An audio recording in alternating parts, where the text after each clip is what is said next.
What's up, Dad Bod Nation? Dad Bod Steve. We've got another story today that is off the charts. I have one of my friends who I've met for a couple years ago. He has been awesome coming to my school, telling his story. He's seen it all, and he can relate to a lot of people. So I hope he relates to you. Everyone, we have Manny Lopez. Manny, thank you for coming, brother. Yeah, brother. Thanks for having me. Of course, of course. Go ahead and introduce yourself to the viewers. Yeah, so my name is Manny Lopez. I'm a person in long-term recovery, and what that means to me is that I show up when I say I'm going to show up. My word has value. Absolutely, absolutely. And one thing I want people to know about you is some of the best inspirational messages on social media. Like if you're not following him, check out SL Manny Boy on TikTok and on Instagram. You'll see what he talks about, and he's real with everything on there. So and I have to give a congratulations, Manny. They just had a little girl not Yeah, too shout long out, baby. ago. Yeah, So congratulations on the little baby girl, brother. thanks you. I appreciate that, man.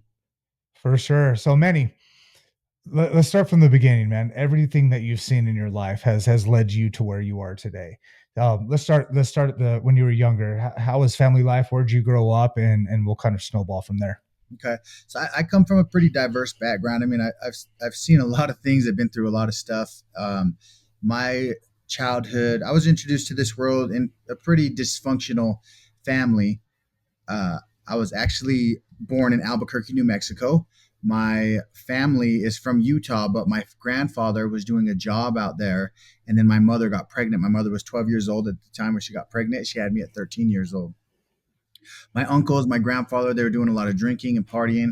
And so my grandmother said, you know what? This is crazy out here. We need to go back. And so after I was born, she rounded everybody up, took us back.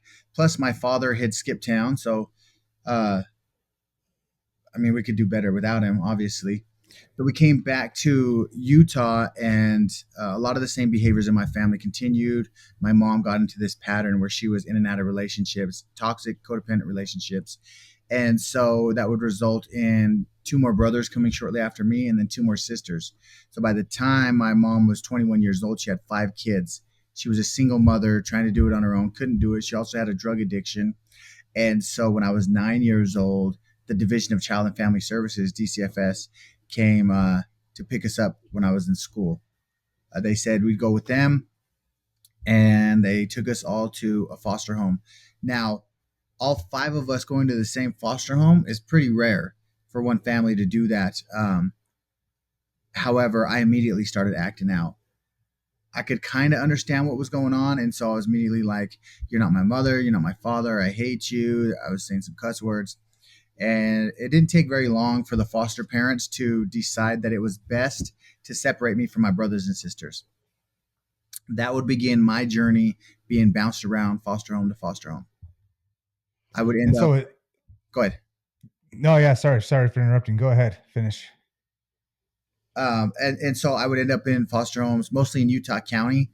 I was in Provo, and then a lot of abuse happened in some of these foster homes, physical, mental, emotional abuse.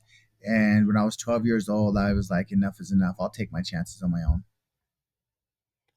And so when you were going through the foster homes, how long on average were you staying with each family? I mean, it was anywhere between 2, 3 months to 6 months. 2 to 3 to 6. And was there like a repetitive behavior that you were like, oh, hey, I don't like these guys. This is how I can act, and I can get a new family and try to start over? Yeah, I absolutely would do that. See, what would happen was I'd end up in a foster home, and of course they welcome me in initially. They're like, "We love you. We want to be your parents. We care for you. We're going to treat you like our other children." And then shortly after that, that would change, and I would absolutely know that I wasn't their child. I was a foster child. I felt like I was treated like a foster child. And another thing that would happen was when I would go to school in elementary, I'd make friends very fast. And then shortly after I made friends and told my friends that I was in foster care, they treated me different, or they made fun of me or tried to bully me because of that. And so yeah, when I was 12 years old, I was like, enough of this. I'm gonna go find my mom. And so I was living in Lehigh at that time, and I stole a bike from school and rode it on Redwood Road all the way back to Salt Lake. Redwood Road, too. If people know that road, that's Yeah, not a road that you ride a bike usually, right. right? So And you and did. Go ahead. and Lehigh and Salt Lake, they're not too far from each other, but they're not really close to each other. So it was an all day journey. Oh yeah, that's especially 12 years old. You said Right. right. That is a long way to go for someone Yeah. who is that young, especially when you're trying to figure out where you're at and what's going on Right. and Yeah. where to go. Homeward Bound story. Yeah. Journey. Homeward Bound. I remember that movie. I am old. I That am tells old. me I am as well. So So, you got on a bike. You head back to Salt Lake City. You found mom. I'm assuming.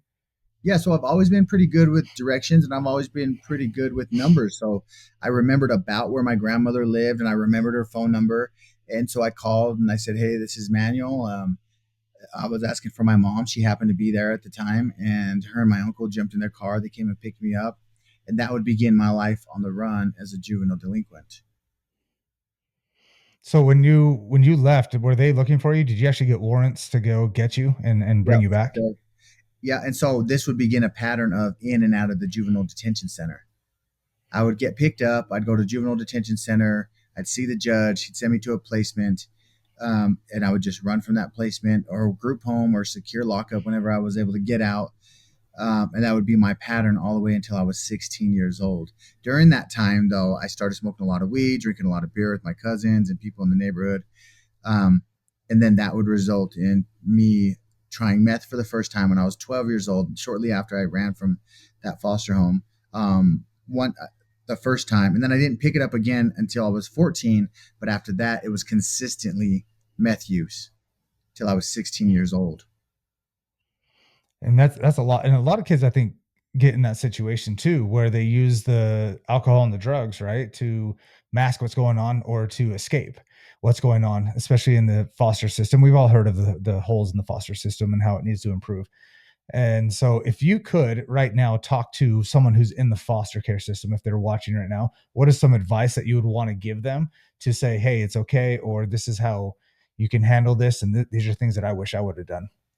I would say if you have someone you can trust, like a guardian ad litem, case manager, a foster parent, speak up for yourself. If things are going on in the home that aren't healthy for you, speak up. If things are going on in school that are hard for you or difficult or unsafe, speak up. Advocate for yourself. That is one of the greatest skills that I've been able to pick up in my life is speaking up for myself. Um, And many you've definitely times, been doing that the last few years too, which has been awesome. And for the viewers who are watching, Manny's come and talked to the kids at my school multiple times. And afterwards, he and the other guest speakers will go from classroom to classroom and do one-on-ones with them. yeah, And he has some great advice for them. And you definitely do come out bold, right? right. And it's something that you've had to learn, obviously, as you've gotten through. And so, and then I interrupted you again. So go ahead and say what you were going to say. Well, I think a lot of the times our voices go unheard because we don't feel like we are valuable enough to speak up or anybody will listen. But that's our own, traumas coming up or people in our past that have tried to like extinguish our light and tell us that we don't have a voice or we don't matter, but we matter. Every single one of us matters. When I do my videos on social media, the end of my every video, I always say, if nobody's told you this today, you matter, and that this world is a better place because you are in it. And I am so blessed to share this space with you. 100% accurate in every single one of those words. Every single one of us matters. And um, if there's one message that I can get out to the people, it's that. If there's one message that I try and share when I'm down there at your school speaking to the kids, it's that they matter. Because so often, especially the ones dealing with the foster care system, the juvenile justice system, it's easy to feel like you don't matter. It's easy to feel like you're just another kid just pushed through the system. Yeah, absolutely. And a lot of the kids who come to our school, and tell me if I'm wrong with your experiences, they come in and they don't trust anyone when they first Right, get there, right? And it's not because of who we are, it's not because of necessarily who they are, it's because of the experiences that they've gone through as they've gone through the foster care system, as they've gone through JJYS in and out of detention. And it takes a long time for us to break through that barrier and to tell them like, hey, we are here for you. Hey, we do care about you. right, We had one student who was hoarding food because he was in an abusive situation where they were not taking care of him and they were starving him, and so he did not trust us to feed him every day, and it took about a month right? Before he actually trusted that he would get 2 meals a day just through the school alone, and then he would get the snacks and the other meals through the group home. And so it is real where people just don't have that connection, and they need someone like you who's gone through it too to relate to them, right? To see like, oh, hey, that person went through it, I'm going to listen to them. Because if they come to me, I've never been in the foster system, they're going to say, you don't understand me, you don't know what I'm talking about. And so it's that big barrier that we have to break in that system, right? And so I'm sure you saw that too as you were going through. You said, hey, I trust this person, I don't trust this person. And you're in and out of juvie, right? And so you met new people all the time, I'm assuming. I did. Well, and to be straight up, like going to your school, like you do a wonderful job meeting these kids where they're at and helping them build that trust with themselves and with you and your staff. You guys do a phenomenal job. If I feel like if I would have went to your school when I was a juvenile, I think some things would have been different. I would have felt supported. I would have been able to relearn some skills that would ultimately keep me from going to prison, jails, institutions, some of those things. So yeah, I mean I think ultimately it's learned behavior. So like as sad as it is for the kid that you're talking about that was hoarding food, he learned that behavior to keep himself alive, to survive, to keep himself safe.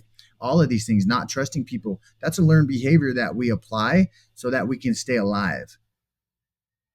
Yeah, for sure. And thank you for the kind words. We do try our best, right, with these Yeah, kids, you guys are doing an and try awesome to job. help them.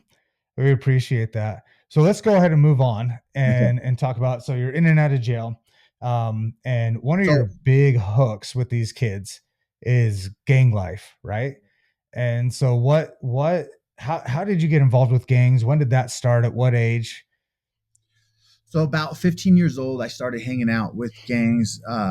So I'm from the Salt Lake area, so it was pretty natural for me to gravitate to the guys in the neighborhood. And then when I was 16 years old, I was jumped into the gang.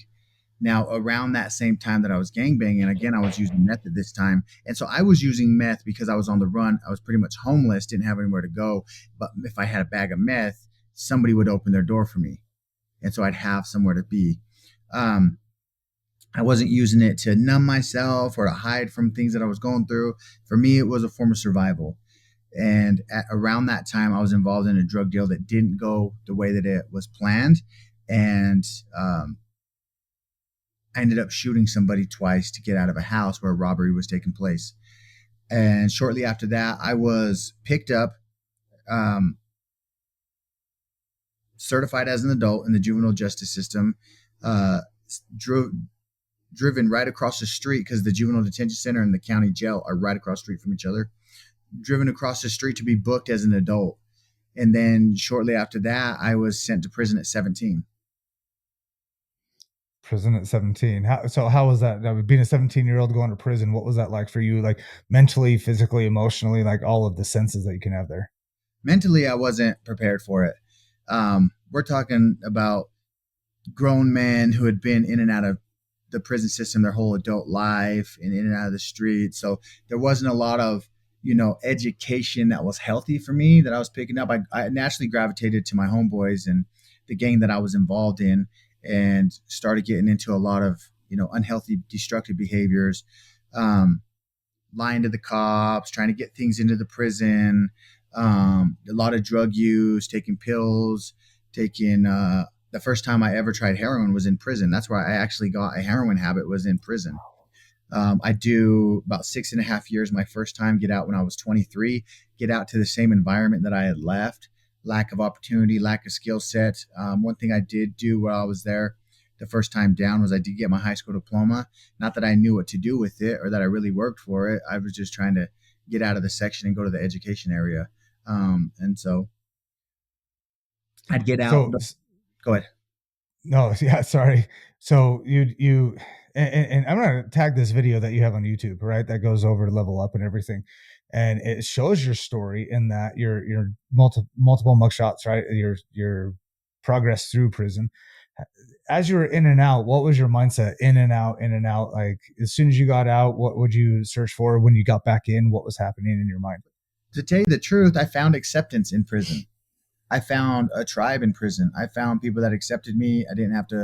Um, I didn't have to worry about where my next meal was going to come from. I didn't have to worry about where I was going to sleep at night. I could get me a little job where I didn't make very much money, but it was enough that I would could have all my necessities met. And so I would get out. I would try and get a job. My first job I got was Jiffy Lube. It didn't last very long. Plus, I got out with that gang mindset, with that um, manipulative mindset, and I mean, the first time that I got out of prison, I was only out for a month. I was in the halfway house. Uh, Another thing that I became pretty addicted to was toxic relationships.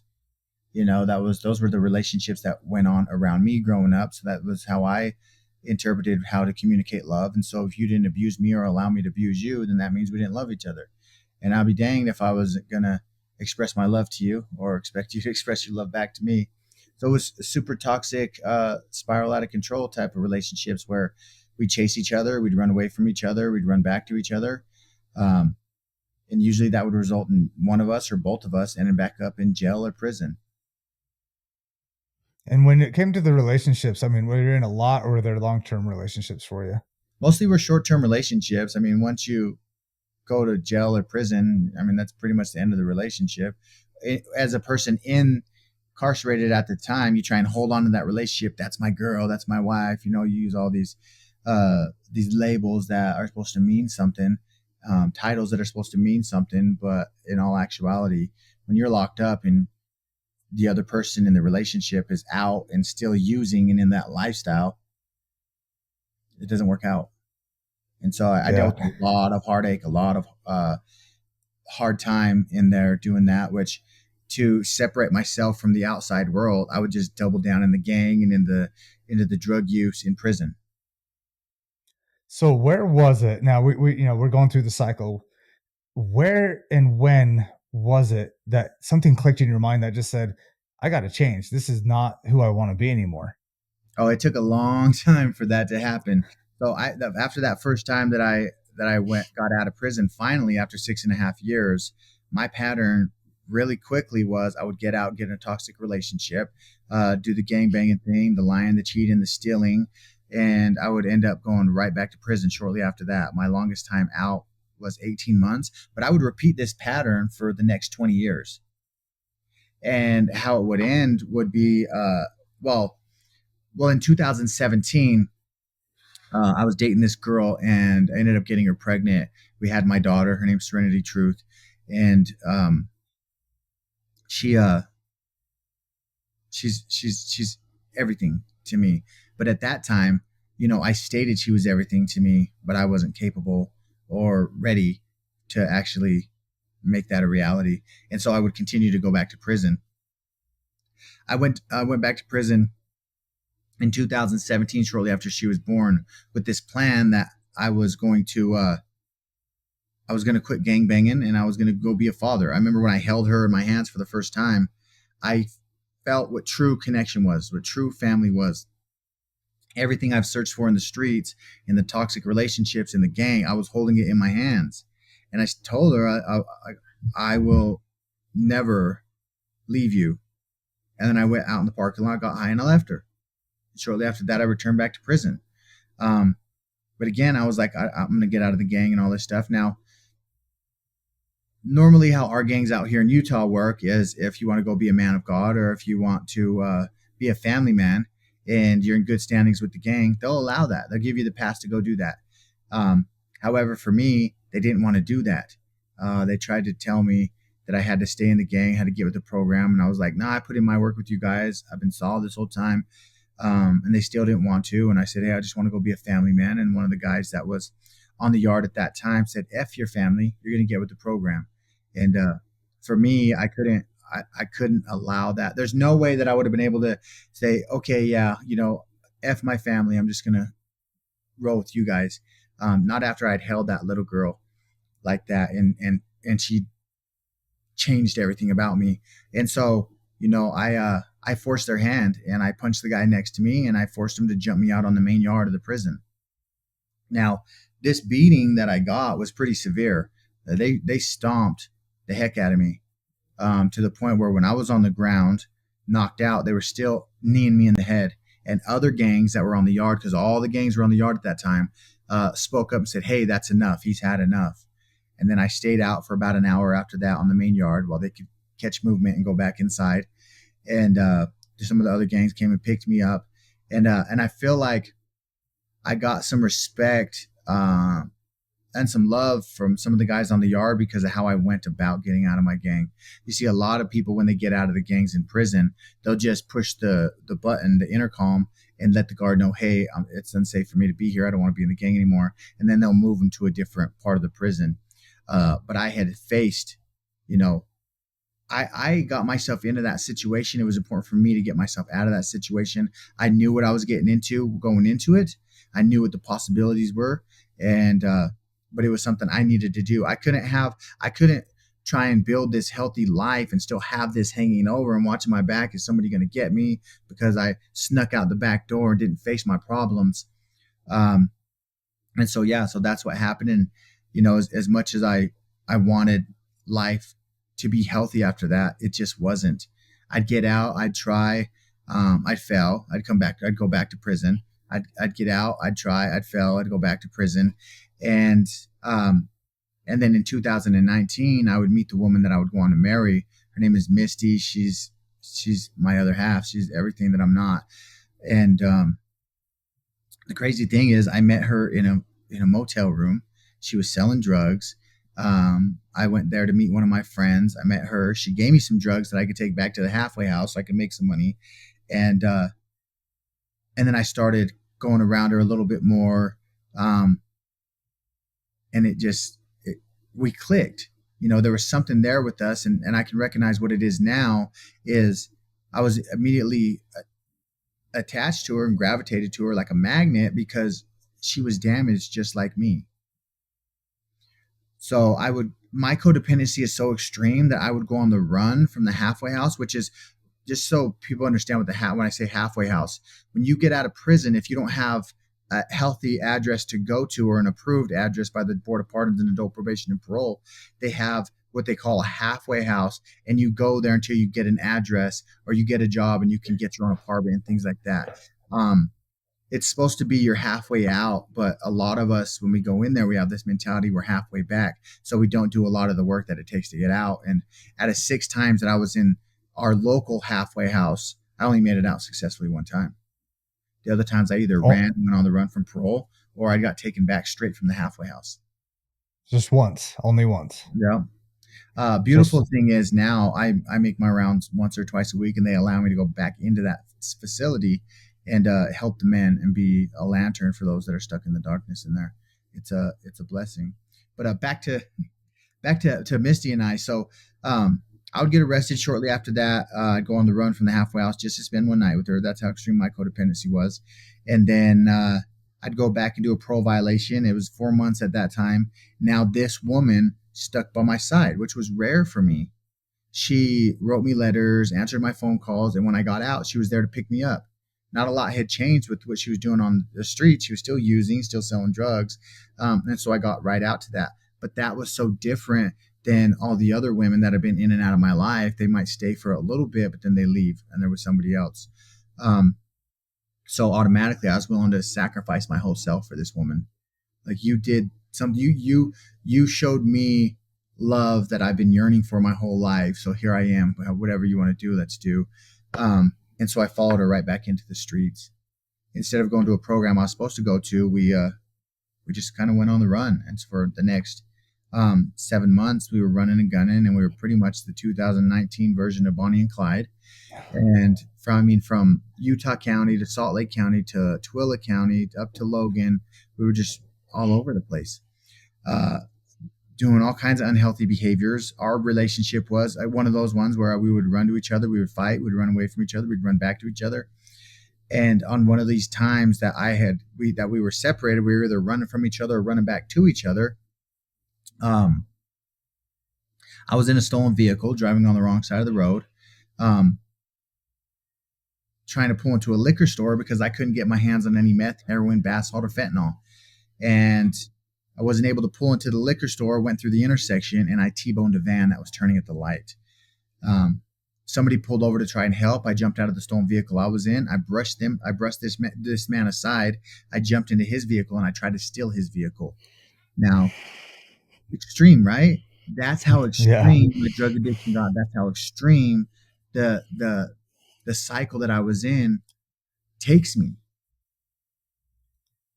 And luckily for everybody involved, brother, he had taken the keys out of the ignition.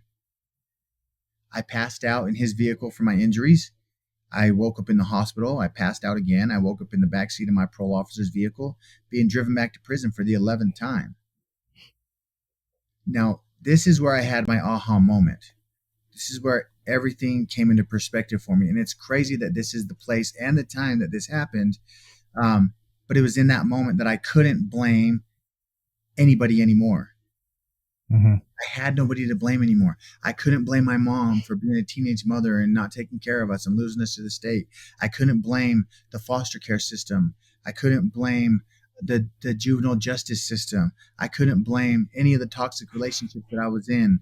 I couldn't blame my father for not being there. I couldn't blame my probation or parole officer. There was nobody I could blame anymore. I literally sat in the backseat of that car being driven back to prison, thinking to myself, man, you did it to yourself again, just like you always do to yourself again and again and again. And I made a decision in that moment. From that moment forward, I would take extreme ownership for my life. Meaning, if there was any accountability that I could take a part of in moving forward in any situation, I just chose to take it all. Why leave any on the table? Why leave any on the table as an excuse or a reason to feel like a victim? I was done being a victim. I was done victimizing myself. I was done victimizing the community. I was done victimizing the relationships that I was in. I was done victimizing my child. It was time for me to take ownership, and I did. I went back to prison, and I couldn't control how much time I was going to get, but I could control what I was going to do with that time. And for me, I was just ready. I feel like it was just the perfect timing of what I needed in my life. And I remember when I got back to prison and I called my daughter on the phone. She's 3 years old at this time, and so she's starting to talk, and she's saying, "Daddy, where are you?" And in that moment, it truly dawned on me how selfish I was, because again, I had a choice, and I continued to choose to the streets, the gang life, the drugs, the toxic relationships. Um, but I realized I set the example for the type of man that she's going to allow into her life. And if I'm in and out of the streets, in and out of jails, prisons, addiction, codependent relationships, the likelihood of her ending up with somebody similar to that is pretty high. And I would hate for her to bring someone like me home.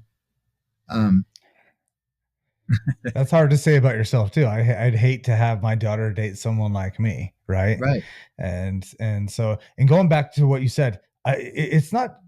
I think everybody has to go through that aha moment of I have to take responsibility, right? No matter what's in their life, and I have to get to that point. It's not just someone who's going through a hard time through jail or drugs or any of that. I think a lot of adults need to have that moment, because it's not just people who are in trouble that blame other people. It's people in all aspects of life. Nobody right. likes to be in trouble, right? And I even see it in the education world where something happens and whose fault is it? Got to point the fingers, got to make sure someone gets blamed for it, instead of, hey, something just happened, right? Like there has to be that blame, and everyone has to take responsibility for their part in that. But a lot of people, and I don't think it's just a specific, demographic of people. I think almost everybody is just at the point where we're like, we just don't want to be in trouble anymore. We don't want to be blamed. We don't want to be ridiculed. Everything's on the internet, right? I don't want to be Right. trolled by all this stuff. So I'm going to do as much denial as I can. And so it's a common thing. And we have a poster at our school that says, I will not let my past define me. I will not let my family define me. I will not let my past behaviors define me. And it just goes on a big list of things. And we always show it to the kids and say, hey, it's okay to make mistakes. It's okay to get things wrong. Love that. It's okay to fail. Right. And failing is one of those things, especially in education, where people say, oh, you failed, then oh, it's the end for you. There's no hope for you. Failing is okay. It's good. Right. Right. And so some people fail more than others, which is okay as long as we learn. And now you're at that point, right? You got into the accident, you tried to steal the car of the guy helping the driver that you hit, Hell, and then fell, you fell, woke, fell. yeah, You woke up in your parole officer's car, and I'm sure he's just like, "Hey, you're going back to jail." Or what did he say to you when you woke up? Well, I really don't remember too much of that interaction because again, the injuries and everything. He didn't really say much. He was just like, "There's nothing I can do for you. You've taken that out of my hands, Wow. and now you'll deal with the board of pardons." I do want to touch on those aha moments. You're absolutely right. Like we all have the ability to have these aha moments at different times in our lives, but how do we allow ourselves to have those aha moments more times than not? Yeah, Right? that's Like, true. how can I have an aha moment every day or multiple a day? So I'm like, oh, okay, that makes sense. Oh, okay, that makes sense. I got to open myself up to being teachable. I have to be open to looking at different perspectives, to seeking first to understand rather than to be understood. Let me understand you first. Let me understand what this perspective is about. And then let's see if it changes mine. Or what am I doing that I can improve on today? What did I struggle with yesterday and how can I improve it today? What lessons can I take from yesterday? Just like that. Does it if like failure is okay as long as you get back up, you take the lessons that you learn from it and you apply it in every situation across the board that you're in after that. Like Exactly. And we see that in education too all the time, right? Kids won't even raise their hands in class because I don't want to be wrong and be made fun of. But then if they don't raise their hands, teachers don't know they need help, right? And right, it's that catch 22 where they don't know what to do, but they're choosing the whole social dilemma over the other thing. And so we see it all the time with this stuff. And if we don't get back and just learn from what we did, right? I tell it to my soccer players all the time when I used to coach soccer. I don't care if you make a mistake. I don't care if you do something wrong because nobody's perfect. It's what you do to make up for it. And then did you learn from it? Why did you do it? What happened? What can you change in the future? Exactly what you just said, right? right, What can we do to adjust? And it changes the mindset of people. I have noticed, I mean, for me, it took me a long time to figure that out too. It changes our mindset so much in a way that it's like, well, damn, I failed. I did something wrong. Okay, what can I do? And then we forgive ourselves so much faster when we get that mindset. And I don't know if that's what you started experiencing or not, but that's what I started experiencing when I just said, "Oh, made a mistake. Okay, admit it, move on." Right? What can I do to just move on? right. Well, we get in this mindset where we allow fear to dictate our actions. I'm scared to take this risk. I'm scared to raise my hand and ask this question. Whether it's the way people are going to look at me, or if I get it wrong, I'm going to be judged. But fear keeps us from taking these risks. Now, the Yep. biggest mistake is not taking that risk because that limits us on so many other opportunities that come from it, the lessons that come from it. Like if you got a kid that's struggling and he's speaking up saying, "Hey, I'm struggling," or "Hey, I don't know the answer to this," or "I think I know the answer, here it is," and it's wrong, then you can work with that person. That person is teachable. That's exactly right because they are able to say, "Well, I don't know the answer. Here's what I tried. What is it? Right. Can you help me?" Right? We need to influence risk takers. We need to raise risk takers. Absolutely. And we need to encourage kids to say, "Hey, it's okay that I failed, or it's okay that I got the wrong answer. It's okay that I did something wrong. How can I move on and learn from it?" And that's one of the best ways to learn problem solving skills at the same Love it.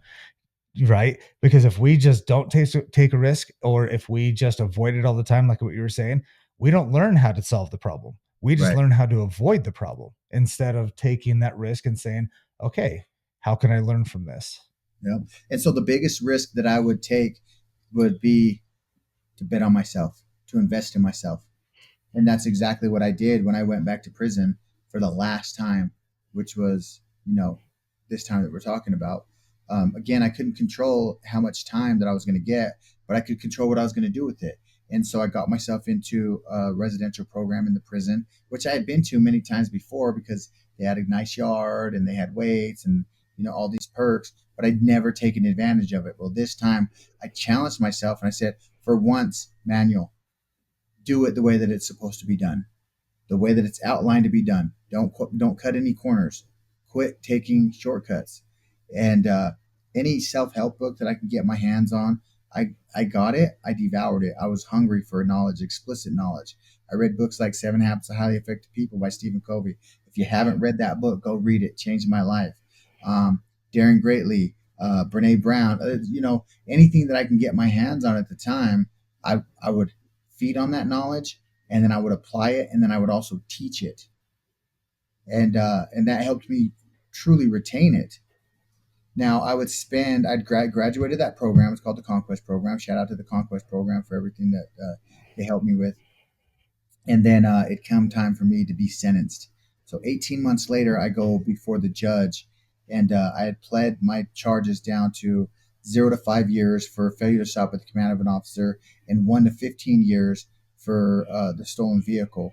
And now I knew if I got sentenced to prison on it, even though I was already sentenced to prison, even though I was already in prison for my parole violation, the judge still had to sentence me to prison for me to go before the board. And I presented myself to the judge as a changed man, because if he would have sent me to prison on those charges, the board would have laid me down. I knew it. 5 to 10 years easy with my record. And I told him everything that I had done. I told him my plan. This is what I'm going to do. I was truly committed.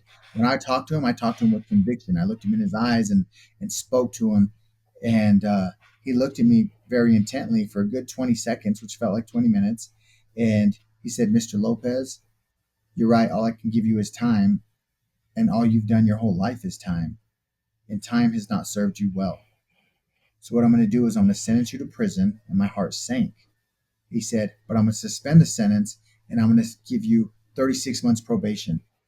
And you are going to go to a drug program. You're going to do just as well there as you did here. And if you come before me for anything, I'm going to give you every single day of your sentence. And like that, my life changed, because somebody that I least expected to see anything in me was willing to believe in me, saw something I wasn't able to see in myself. And life moved fast after that. He had taken the power out of the hands of the Board of Pardons, and so they could only see me on my parole violation. I went before them 2 weeks after that. I got out 2 or 3 weeks later, and I got out on probation and parole at the same time, which is pretty rare. He sent me to a drug program. He sent me to Odyssey House of Utah. Shout out to Odyssey. Mhm. I was truly They do a prepared. great job. Like, they work with a lot Yeah, of the teens too that we get over at our school. So yeah, shout out to Odyssey for sure, because they do wonders. yeah. So I went to Odyssey, and I was ready, brother. I was ready. Now, another amazing part of this story is my wife, who wasn't my wife at the time, Misty, who I was in that super toxic relationship with. She made a decision to get out of the streets and out of the dysfunction. And so she went to Odyssey House as well. However, she decided Odyssey wasn't for her because she had a lot of male trauma, and it's a co ed program. And so she asked to go to the House of Hope program. It's an all women's program, very similar to Odyssey. And she did residential. She did phenomenal. She changed her life. And when I got out, she had completed residential and was going into outpatient. And she had these really cool things I wasn't familiar with called boundaries.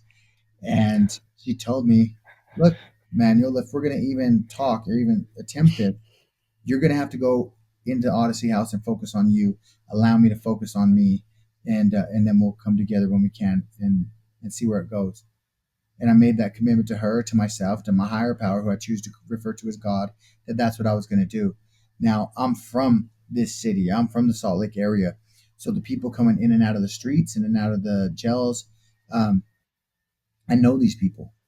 And not Mhm. everybody goes into treatment ready or wanting to follow the rules and expectations. I started holding people accountable, and a lot Mhm. of people didn't like that. They actually separated themselves from me. I walked alone a lot of the time there. Um, and I remember walking down the hall one day and hearing people saying, "Watch out, here comes Manny." And my ego really was challenged that day. And that's the day I kind of really recognized my ego is not my amigo. And I just had to let it go. Because deep inside, I was screaming like, don't they know that I just don't want to go back to prison? Don't they know that I just want to be a father? Don't they know that I just want to be sober and healthy? Don't they know that I Mhm. just want to succeed? And and it was difficult, man. But I'll tell you one thing that happened that changed everything for me was one by one, people that wanted to be healthy and successful started coming out over and hanging out with me. They started holding other people accountable, and I can say it was a direct impact of me holding my boundaries. That is one thing that holding other people accountable helped me do, was set and maintain boundaries. And the best way to set and maintain a boundary, a lot of the times, is not with your words; it's with your actions. Hmm. I remember, Definitely. yeah, when I left that program, I cried my way out. My wife, who wasn't my wife at the time, she came and picked me up, and I felt so important. And now I was going out into the world where I felt like I was a nobody, and that was very deeply terrifying for me. Oh, I bet. Especially after you were in this process for how many years? 15, 20 years, right? Where it was the same thing over and over. And now you're breaking that. You're breaking that trend and your life is changing. I'm sure that scared the hell out of you. Right? Yeah. And so I moved into an apartment with Misty, and it was so awkward. As much as we loved each other and knew we were the ones for each other, um, we didn't know each other sober. We didn't know each other healthy. So everything was new. Holding hands was new. It was a whole new first kiss. It was, I remember the first time she got a text message and didn't tell me who it was. The old me that was like, who the heck is messaging you? To try to come back in. And I challenged myself in that moment, and I told myself, Manny, either you trust her or you don't. Pick one. And I decided I trust her. And after that, that was lifted off me, and I didn't deal with that ever. I haven't dealt with that ever again. I made a specific decision, because a double-minded person is unstable in all their ways. If I if I can't figure that out, if I can't pick whether I trust her or not, and I stay in between at that fork in the road, everything is going to be shaky. Every decision I make, every direction that I go, every interaction that I have, it's going to be shaky. It's going to be on a foundation that's built on sand. Hmm. And so me and her really started to work together well, and it took a while. This for everybody that's in recovery and getting in relationships. Okay, understand it's going to be awkward at first. You're a new person. This is a new person that you're interacting with. Um, but if you do some of these things, like hold each other accountable, maintain and set your healthy boundaries, advocate for yourself, um, you might have a chance at making it, because Misty and I, definitely the odds were against us. And just because we did treatment didn't mean that we are going to work. It still took a whole lot of work, um, internally. I started having visits with my daughter at the time. She was 4. And I remember I'd left her with her grandmother, and then going and getting her and getting visits. And then there was a lot of back and forth with the grandma. Um, there was some power and control things where she wanted to control things a certain way, and me, I'm healthy, I'm like, I'm ready to be a dad, give me this chance. And she didn't trust me, and so I filed for custody of my daughter to terminate the guardianship. And I remember being told, like, you're not going to see her while this is going on, but if you drop this case, then you can get your visits back. And um, and I refused to do that. I fought that battle, and not seeing her for months really affected me. But I doubled down on my work. So after I got out of Odyssey House, I got a job working construction cleanup at the airport. Misty was working at Buffalo Wild Wings. She was a server. But I knew that I wanted to do something more than construction. Hmm. So I went to USARA. I became a peer support specialist, which allows me to work with people, and use my lived experience to help guide them, walk beside them, uh, to find their path in recovery as well.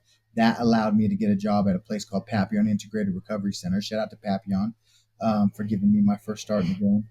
And I became a house manager for the sober livings. My wife became the house manager for the female sober livings, and now we're riding around together in our hoopty car, because that's all we could afford at the time, and going and checking all the sober livings, giving people UAs. Um, but again, we wanted to do something more. So again, we decided that we wanted to do more with ourselves. and we got ourselves back into school, started working on our bachelor's degree in human services with a concentration in addiction. She actually completed hers this month or a couple last week. So she officially goes into her master's degree now in forensic psychology. Oh, it's I'll cool. That's Tell her congratulations. I'm sure everybody would want to give her congrats on that. sure I will. She's going to go all the way and get the PhD. Oh, that's cool. That's a lot of work. Good for her, man. I refuse to get a PhD in education, so she is strong for Yeah. sure. And I'll have mine completed at the beginning of the year. My degree in human services with a concentration in addiction. I'll go directly into clinical social work because I want to be a therapist, and that helped us get on the clinical team at Papillon, and we were treated as interns, and so we got to help teach groups and do individual sessions and learn a whole lot of things. And then I met this amazing woman named Portia Louder. Shout out to Portia Louder. If you have not connected with Portia Louder on any social media platform, go do that. This is one of the most amazing people that I've ever met in the world. This person changed my life. Uh, And Portia was on the podcast with me just a little bit before you, so they'll be able to go back and see some of the clips from that. And I attest to that too. Follow Portia; she has great stories. She also has great messages, just like you do. And she answers questions from people about her experiences in her life, and it's all heartfelt too. Like it's great. And so for those who are watching too, Portia is the other one who comes with Manny. Portia came to our school first, and then she introduced me to Manny, and that's how we connected. you know, And she is awesome. So I second that. Go follow Portia Louder. she is one of the best friends I could ever ask for. Um, Portia heard me on a podcast actually, and Oh, really? yeah, I shared my story, and she said, "Hey, I need to meet this guy." And she reached out to me on social media and asked me, "Hey, would you be willing to go to the juvenile detention center and share your story?" She was speaking at the juvenile detention center, and I was like, "Yeah, for sure." I grew up in and out of that place, um, and so we went. I spoke. I really connected with the youth, and she was like, "You did such a good job. We need to work together." I started coaching some of her family members, her daughter after that, and really became like family. She was working with a group of people from Utah Family Therapy. It's here in Utah, based out of American Fork, and they primarily focus on mental health. And they wanted to help people that struggle with substance use disorder. And they seen everything that I was doing at Papillon. They said, "Hey, how would you like to help us start that?" And and we did. And we started with a prayer and an idea. And when I tell you how blessed it is to be a part of Level Up IOP and the growth that we've had in the short time that we've been around, sometimes I feel like people aren't going to believe me, but but then they see it, and it's everything that we said it was going to be. I never doubted it for a minute. I remember they asked me, like, they told me, "Hey, Manny, if you can keep 3 to 4 people in the group a month, we can keep the lights on for this program." And I said, "Challenge accepted." I had been, grinding in the recovery community from the day I got into the recovery community, events, Mm-hmm. uh, doing motivational hip hop and recovery rap, at all the events, and anything that I could be a part of, I was a part of. So I kind of had a little following already in my community, and the community showed up and supported. And I remember after the first month, we had 9 people, and then another 10 after the second month. We haven't even been around for a year yet. September will be a year. We're like 45 people in the Oh, program. wow. And Congratulations on that, man. And I can attest, you guys do an awesome job. I've ever since I met you and Portia, I've been following you guys on social media. If you guys are not following either of those people, Portia or SL Manny Boy, yeah, check them out. Go follow them. Go see the messages. Go see the good that they're doing, because it yeah, is amazing what they're doing for the communities. And what better people than these two who have gone through it themselves to help those who are going through it now, and because they right. have such a good understanding for it. And so go check out those two profiles and go follow them so that you can see all the good they're doing. sorry to interrupt you again. I know I've Appreciate it. interrupted you a bunch of times in this Love podcast, feel but free, brother. go ahead and go ahead and go with So I continue with your remember story. when we started, when we were like brainstorming what level up IOP was going to be. We're like, okay, there's a lot of programs out here that are all doing the same thing. What's different Hmm. about us? And we decided there was a gap that needed to be filled with virtual. And I feel like during COVID, a lot of treatment they frowned on virtual because they didn't do a very good job. But here's a They didn't whole understand it. right. Here's a whole group of people that keep falling through the cracks because they don't fit into these molds of traditional recovery that says, treatment is we're going to take you out of your environment, we're going to reprogram you, then we're going to put you right back in that environment where nothing in the environment has changed. Hmm. But we say, no, you're going to be in that environment, then we're going to encourage you to be the change in that environment. We're going to help empower you to empower yourself to step up and be the change that needs to happen in the community. Um, and since then, I mean, we're going into the prison where I've did the majority of my adult life to speak on the 9th. And again, I'm in the halfway house once or twice a week. And I'm at all these functions where these higher ups in the Utah Department of Corrections who have been, I don't know, I guess I could say like parents to me because I didn't really have parents growing up, but the system was my parents. Um, and I'm going back and showing people a way out. And they're saying, hey, Manny, you know what? We need your help because the system that we've been using isn't working. And so we need people Hmm. like you who have made it out that are willing to come back in and show people how to do it. And like I said, what better person than you? Someone who's been through it, right? Someone who's now a survivor, and you're someone who can say, "Hey, I did this." Right. And you can do it too, because they don't want someone who's never been in it saying, hey, I'm a clinical psychologist who read a bunch of books and got a degree, listen to me. They want to talk to someone who's been through it, who's beaten it.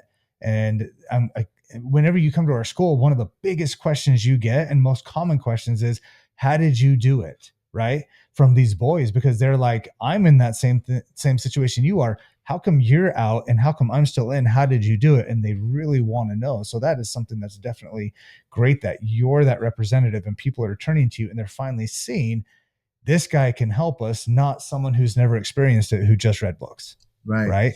I want to It's give the such an game away. advantage for them. Yeah, I want to give the game away. I don't want to keep it. There's so many people that I've known that have got out of prison before me. Here's the thing: is somebody should have done this a long time ago for me, way before this. Hmm. My homies and all these people that have got out before me, they should have got out and created a path for other people to get out.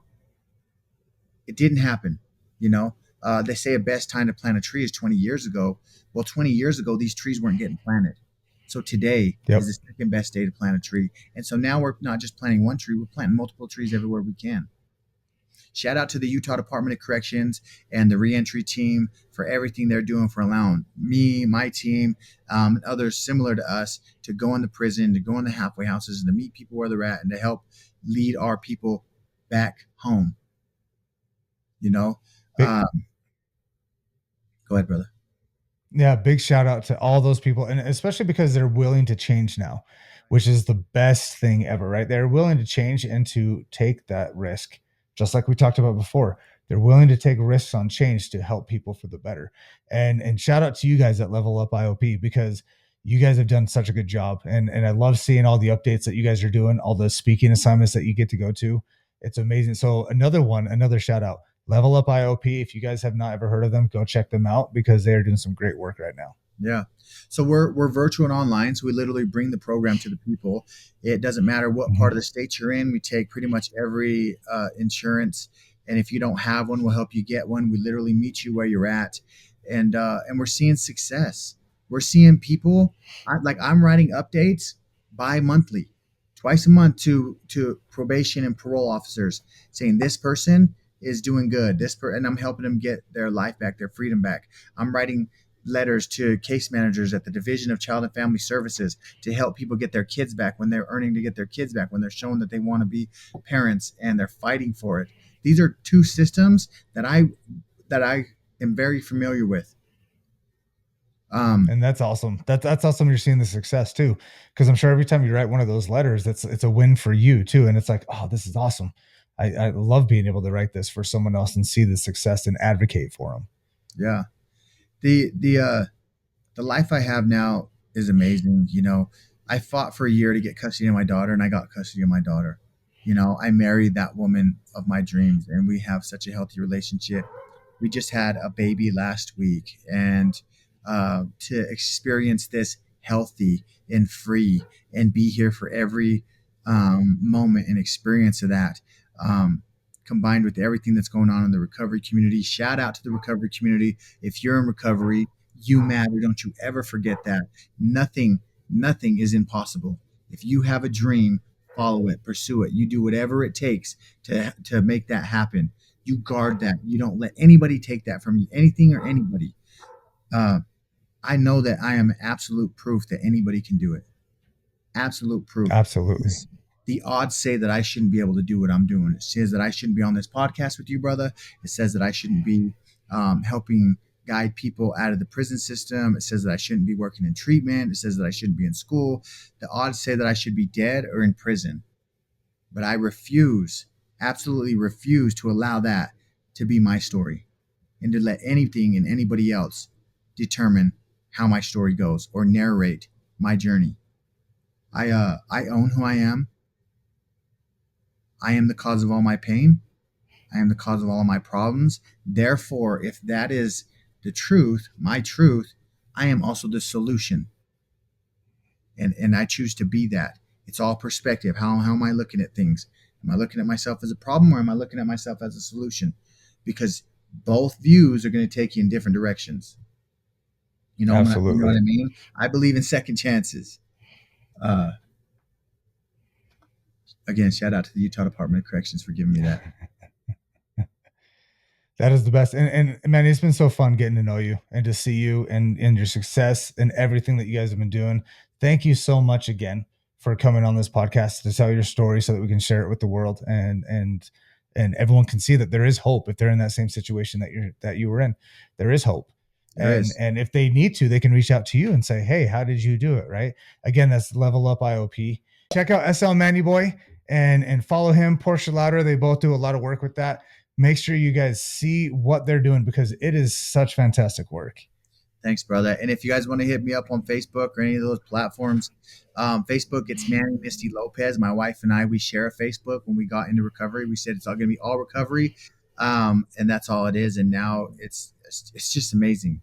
Feel free to reach out if you need support, or I can do anything for you, whether it's help you with Level Up ILP or help you find other resources or whatever. It doesn't have to necessarily be treatment stuff.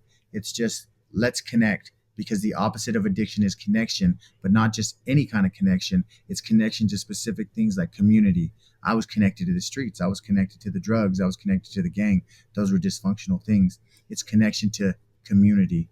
And so that's where I find my tribe. That's where I find my success.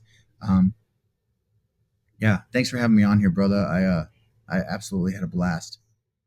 Oh, thank you so much for taking the time, brother. It's I love hearing your story more and more. And the best is I always hear something new too and get to understand the story even more, which is amazing. And it never gets old. I love hearing it and I love bringing you down to the school. So I can't wait to have you guys down again. And if you guys have any questions, we gave you the shout outs to him. I'll also tag him in the comments of all these posts so that you guys can reach out to him directly. Thank you guys. We'll see you next time.